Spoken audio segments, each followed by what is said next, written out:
Hello and welcome back to coverage of the 2024 Belgian Open here on MDG Media. I'm Connor Wood and with me, Elias Luukkonen.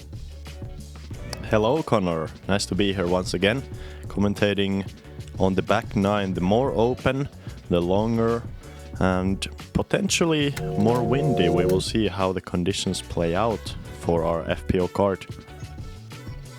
No doubt we have a stacked field of top European talent here competing on a course that will present them with all the challenges to really test their grit. We have on and off showers throughout the weekend, a lot of mud and some wind as well. So these players are competing not only against themselves and others, but the course as well. And we've had some fantastic action. It's still a very tight race at the top.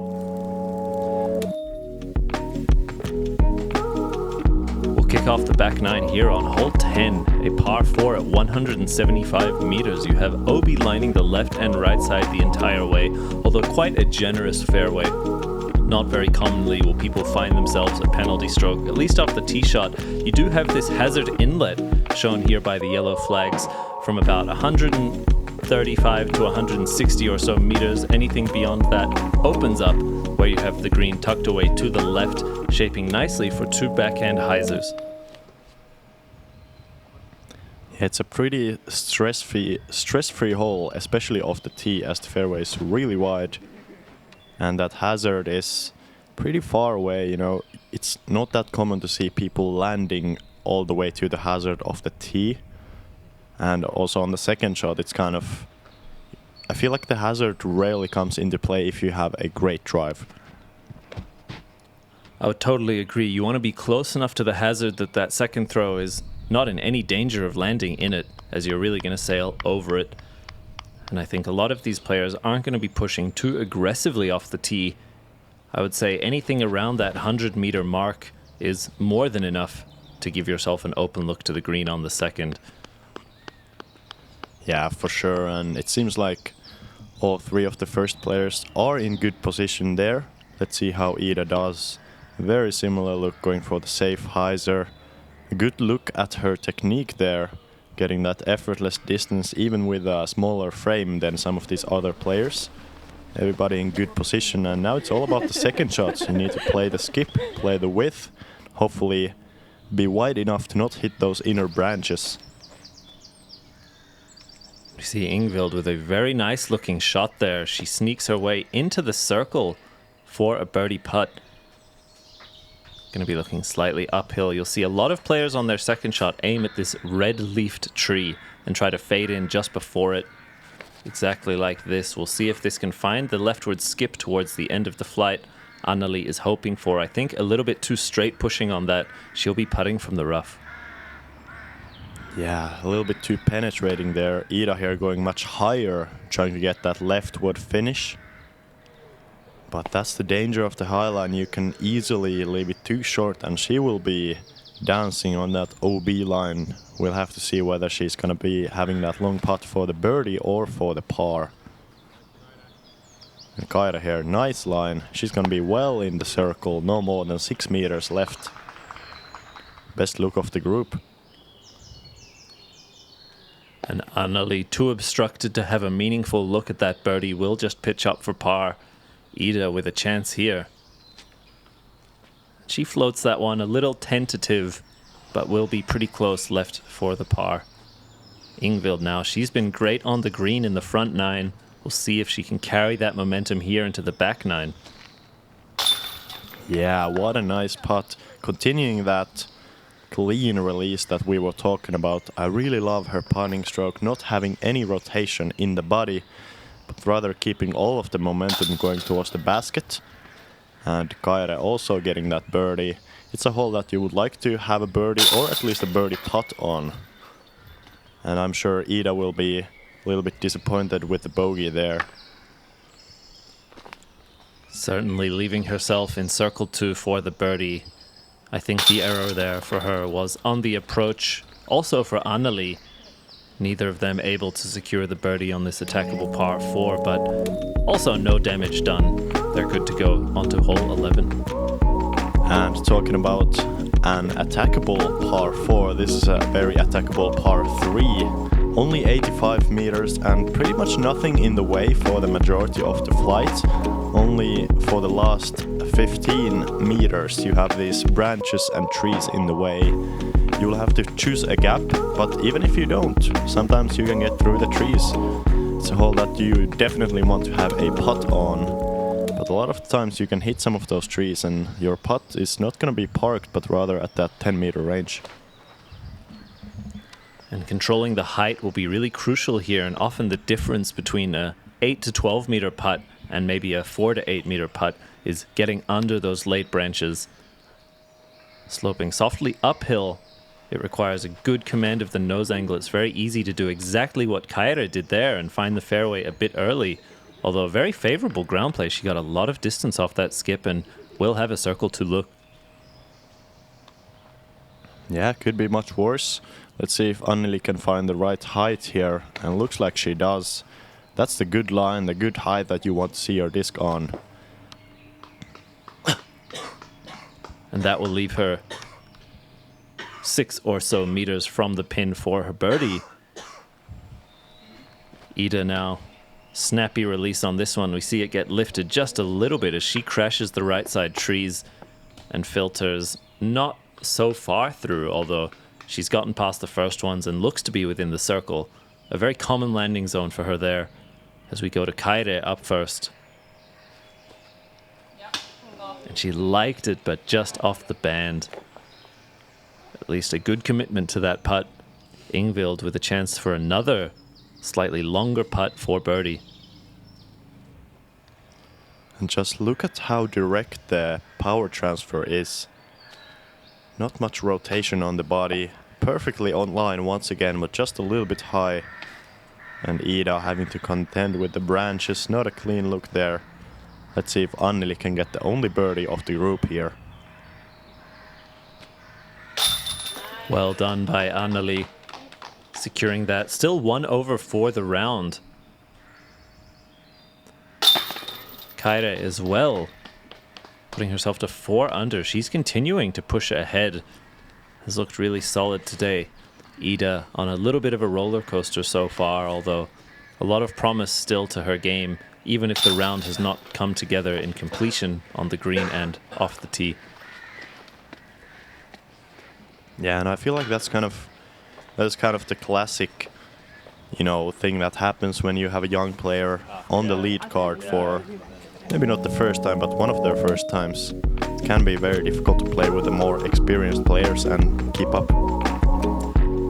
No doubt. We move to hole 12, one of the last very stressful holes of this layout, a par 4 at 127 meters. You have about 2/3 of the fairway in a straight tunnel where it then bends almost 90 degrees to the left, going forwards for that last 45 meters or so up into this green. And although it's quite muddy, that backslope behind it can come into play very quickly if you go long. You really want to control your speed on the second shot and control your angles on the first. Really more of a straight shot than anything. And Anneli with potentially a fortunate kick, as that was well overturned. She puts herself into the sweet spot. Yeah, She'll really take a good kick. break From there she will have some sort of an angle, potentially a forehand anhyzer or a backhand hyzer. And look at this shot. Ingvild perfectly through the gap. She has even gone a little bit long off the sweet spot. But that shouldn't be too much of a problem. She will just have to shape a right turning shot from there. Kaire as well, a good slowdown for her. Also looking to have gone potentially long of the sweet spot, but sitting down just in time off that tree. Iida showing us just how rough it can be off the fairway here. She has snapped this, hitting the exact same tree as Kaire, and I think she needed that as well. That was going to be going rough to rough, I believe, so fortunate break for a lot of our players here on hole 12. Anneli from a patent-pending stance now manufactures a good look up into the green and into the circle. Yeah, great control there. So often I feel like going from a patent-pending stance, it's easy to let the disc go too far left for the right-handed player. And Ingvild as well, making great work of it, just unfortunately missing one of the guardian trees. Kind of have those two trees in the middle of the fairway. You have to pick either side. You know, you can choose the left side or the right. And Iida making the same mistake, not quite choosing the right or the left. Let's see if Kaire can get through the left side with this forehand hyzer.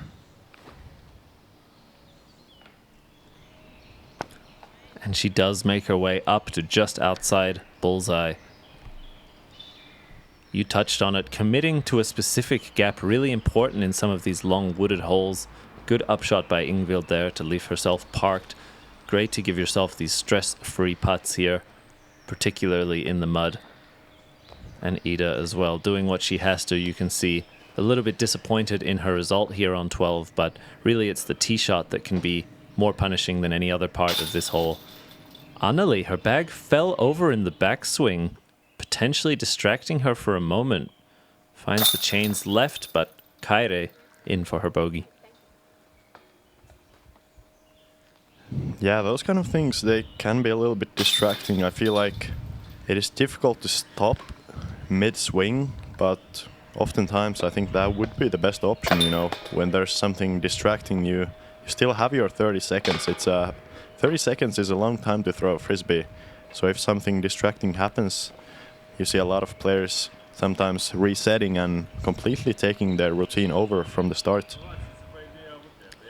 Totally. For players who are looking for consistency and have a well-defined routine, any sort of distraction or interruption to that can pretty drastically affect the quality of the putt or throw coming out. And moving on to hole number 13, a very birdieable hole, but this triple Mando that we're flying through is really what makes the hole difficult. Even nervy for a lot of players. The gap is not too tight, but it's definitely one that you have to hit if you want to have any sort of a look. It's another hole that has a couple of trees on the middle of the fairway at the very end. You really have to choose whether you want to risk hitting those trees and go directly towards the basket, or potentially play a little bit right of them and not even risk the tree hit. Kaire with a good height but too much speed. She will find herself OB long. That drop zone only for the missed Mando, so she will be just outside circle's edge. Anneli with a uncharacteristically early release on that one. Par still possibly able to be saved, although won't be so easy. Ingvild there a little bit low. It's the height control on this hole that's also pretty difficult. You need to throw your shot soft to not go long, but still high enough to be off the ground. And Iida there, she's having a tough round. Good composure though. She's not, not showing a lot of anger. Not making the group's vibe worse, which I really appreciate as a player and also as just a fan of the game. She shapes the Anheuser forehand up to the green. Will leave herself with a short tester of about 5 or 6 meters. We see Ingvild here putting downhill. Curious if she will run this with a full commitment. I'd say a bit of a half bit. It did have the height, indicating that she thought it could go in or wanted to give it a chance to go in, but also keeping it close. Kaire with her par save after going OB long. Yeah, not quite the case there. It's a hole that can be somewhat easy to bogey, surprisingly, as you have that triple Mando and that long OB. The long OB, even though it is outside the circle on the long side, it's quite easy to go there if you have a little bit too much speed. Obviously not a hole that you would like to bogey, and definitely one that you would like to have that birdie chance on. But we see some pars and one bogey. I would definitely agree with you, Elias. For a hole that looks incredibly simple, both on camera and on paper at only 75 meters, it is deceptively difficult in that a lot of trouble can come into play with just a small error. Towards the playoff. Oh my goodness! That just happened. Insane, man. What a turn of events here. Hammer time. I got 41 feet for Gossage. Now this is a straight up death putt here. It's a game of inches. Your Portland Open champion, Adam Hannes.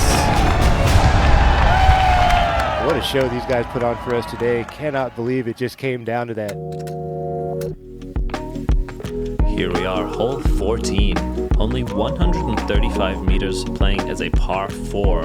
Although another one which can be deceptively difficult, this initial shot off the tee requiring pretty precise placement shot anywhere around that bend. You saw the Mando forcing players around the corner, where they'll then be left with this straight to leftwards ending shot. You have OB long and to the right of the green, so a lot of players on their second shot will try to shape a one angle or overstable hyzer shape just to ensure that they end to the left, avoiding any of those dangers.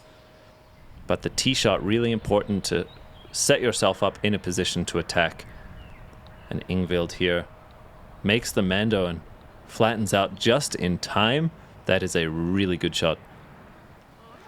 Yeah, perfect position there. She will have the option of going over the farmland on the right side with a hyzer, or she can go for the straight shot. Iida also going feel a little bit wider around the Mando with a slower disc, clearly not trying to get as much distance, but she will also have a great angle from there. The Estonian forehand coming out there, no surprise, looking really solid from Kaire, great distance off the tee. She'll be rewarded with a very short look on her upshot. Go to Anneli now. Pushing that right side out of bounds, but coming back in time and curls up. She was just a few meters from out of bounds. Where that cameraman is standing is pretty much on the OB line, so good speed control there, and puts herself into the circle. This is the ideal spot from here. It's a basic hyzer and good execution there from Iida. Hopefully getting a birdie to numb some of the pain that the prior bogeys might have given her. And Ingvild there a little bit bailing out to the left, but with her putting I would expect that to be no problem from there. Kaire, well done. She keeps it a little bit inside. I was worried for a second on those left side trees, but gets through cleanly and puts herself pretty close. Ingvild, really great stabby putt there, but gets a touch lifted by the wind. As we see the flag beginning to move now. Solid putt from Anneli to save her par after going OB on the tee shot. And as you mentioned, Elias, Iida able to capitalize on that birdie look. Yeah, it's a good birdie, and even though, you know, Iida hasn't been playing great, every stroke matters. We still have a full round and a bit more of holes left to play. And in this tournament where, you know, the field isn't as large, I believe we had 13 players in the field. You know, you can, even one position up the leaderboard is huge, and you really need all of those strokes. Moving on to hole number 15, a long par 4, the longest hole on the course, as of 201 meters. It's a par 4, quite open off the tee. You really want to throw something as far as you can, as straight as you can. Ideally closer to the left side of the fairway than the right, just to open up your angle on the second shot. The perfect drive will give you an anhyzer look to the green, but really a par on this hole is also just fine. A lot of the times from a shorter drive you will have to throw a big anhyzer that is very difficult to control all the way to the green.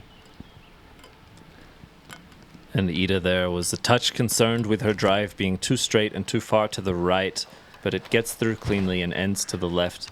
But really, if you're that far right, it's very pinched for the approach, and likely will encourage these players to simply play for par. You want to be as close to the left side OB line as possible without pushing it, of course. But every even 1 or 2 meters more to the left that you can end will make that upshot considerably easier. And I like that from Anneli, just a big pushing hyzer. Yeah, clearly trying to play more to that left side, opening up the angle. Ingvild also a little bit more towards the left. Not the longest of drives, so she will probably have to play for the par from there. See, from this angle, there's a gap between the two bushy trees. That's where you want to go right. But from this far back, it's probably, yeah, this one is a little bit early, and that's gonna be scramble time.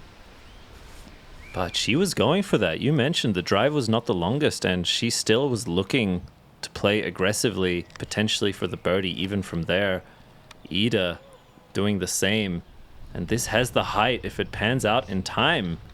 Looking like a really solid shot from her to navigate to the green from an unideal position. Kaire going to be playing the power forehand hyzer. Yeah, the forehand is a good play on the second, though it rarely moves far enough right to get all the way to the basket. It's really the backhand turnover that you need, just as Iida showed, if you want to park this hole. And Anneli with a similar look, just fading out a little bit. Believe she will be in circle 2, probably a bit obstructed. And Ingvild from the rough, she tried to cut the corner, or rather tried to go around it, and unfortunately turned over early. So just pitching out there, and this is what she's left with to the green. Keeping it tight and understanding that the error was really on the second shot there, not taking on too much risk after pitching out. Kaire as well, that'll be her tap in for par. And yeah, just as expected, Anneli was in circle 2, but so obstructed there was no chance for the birdie. And Iida here, incredible play. She was actually able to card the only birdie of the day on this hole, so getting a stroke and more on everybody in the field. Really impressive stuff there. That upshot, just magnificent from Iida. And of course capitalizing on the putt. Anneli as well, still able to find her par despite pitching out on the third. Ingvild, I believe this short putt for bogey now. Yeah, just on the edge of the bullseye.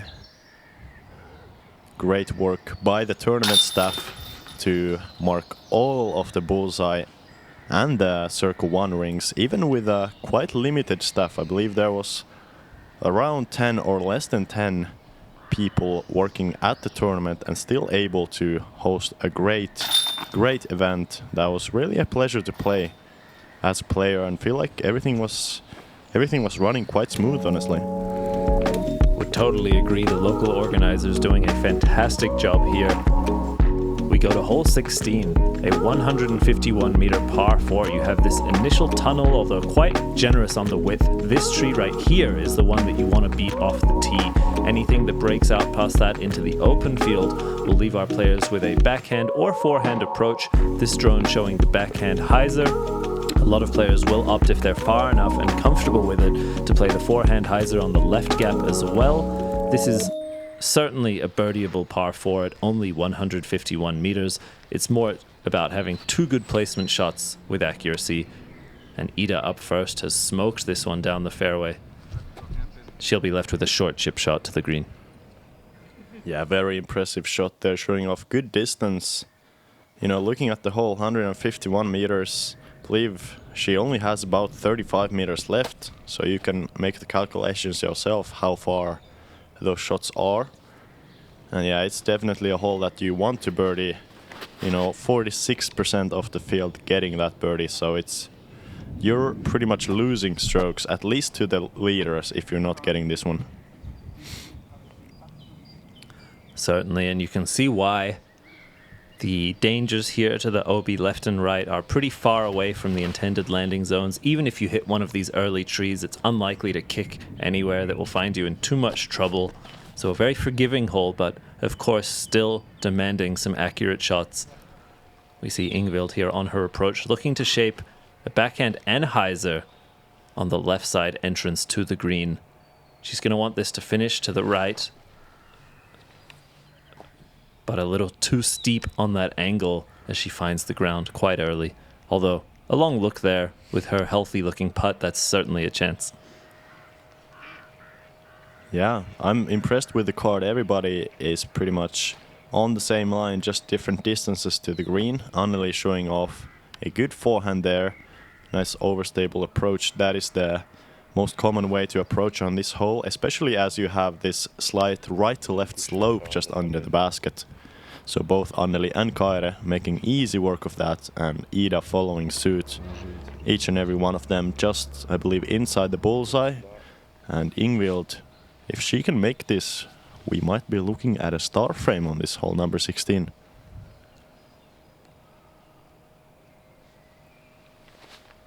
Oh, and she tags the chains, but on that left side, you can see exactly that slope which you mentioned, Elias, means that it is slightly elevated, although the basket is a normal height. If you're putting from the left side towards the right where Ingvild was, slightly higher than usual compared to a flat ground putt. As we're going to see a friendly battle putt here for their birdies. Great to see the camaraderie, even at the top level at the Disc Golf Pro Tour.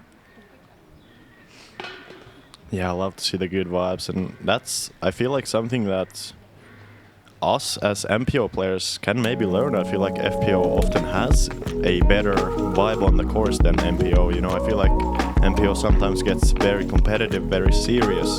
So props to the FPO field for that. And hole number 17, 100 meters. It's a tricky par 3, even though it's not super far. You know, you have this late gap of the tee that you have to hit.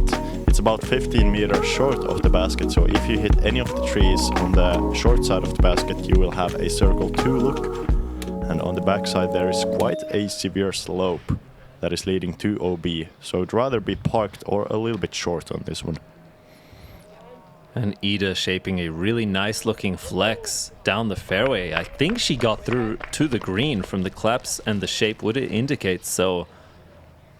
Looks like a full flight from her. Kaire getting this slightly late released on a similar Anheuser angle. I think too low to find OB, but certainly not going to put herself in a look for birdie. And a good line here, just needs some more fade. Unfortunately, Anneli not quite getting it. She's going to be in those bushes just short side of the basket. Luckily for her though, there are many good windows from there, and the layup should be no problem, even though the run will be difficult.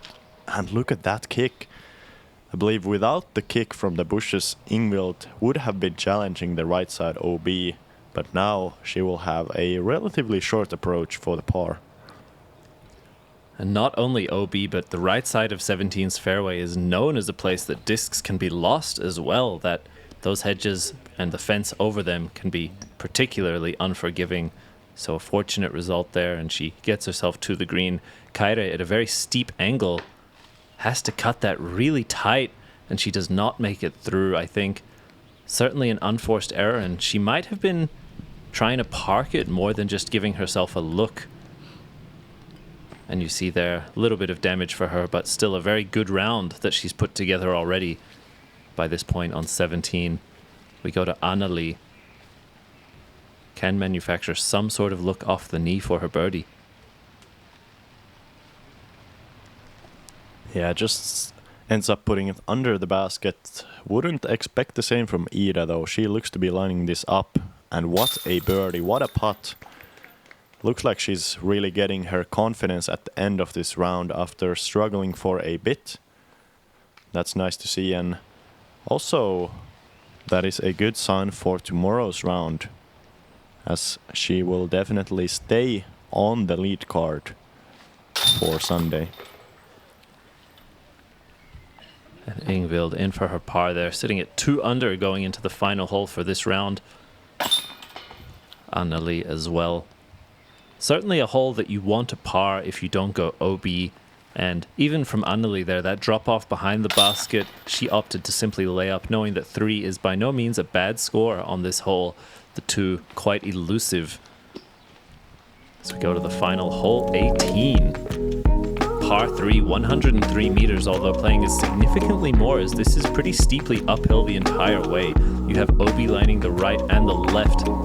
The left side OB does open up at about this point, that last white stake on your screen. You can see it be slightly more forgiving for the early hyzers. You want to try and get yourself to this gap and then putt into this very sloped green. Anything that doesn't find chains has a high chance of roll away, especially at the end of a round. This is a really nervy putt and a nervy green, and a great test for our players. Iida up first. Great looking shot. Well done there. This hole, I feel, is also a great arm speed check. You know, you can see the difference between the different arm speeds of the players. Iida there, being a pretty far throwing player, was able to get around that last bush. And Anneli here, not quite going for a full power shot, but rather just placing it down the middle with a safe hyzer. Playing for more of an approach on the second shot and not necessarily trying to get there for a putt. And it's certainly a point that's discussed among the players. If you're not comfortable going all the way to the green in one, you can still run your second shot quite aggressively. The slope behind the basket is so steep that even if you're over the basket with a fast shot, it will often dig the hill and at worst slide down to it in the circle putt. So even from this landing zone here that we're seeing from Ingvild and Kaire, they can be pretty aggressive on this next shot. We'll see how much Kaire wants to try and run that. Well done there. She was able to match the hillside with the angle of the disc. That's important if you want to stay there in bullseye, but even if you don't, as Connor said, just maybe 5 to 7 meters of putt left if you roll down the hill. There's a nice, you know, a bit of a dip on the bottom side of the basket. If your disc rolls down there, it will always stay in the circle.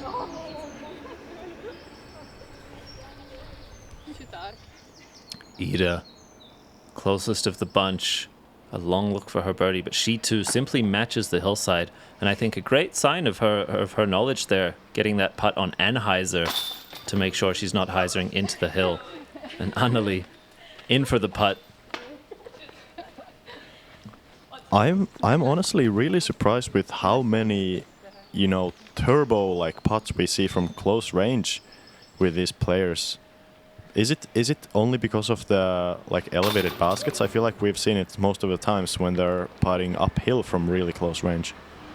I would agree. I think on hole 3, hole 18, baskets where they might be naturally reaching up, even potentially on 7 as well.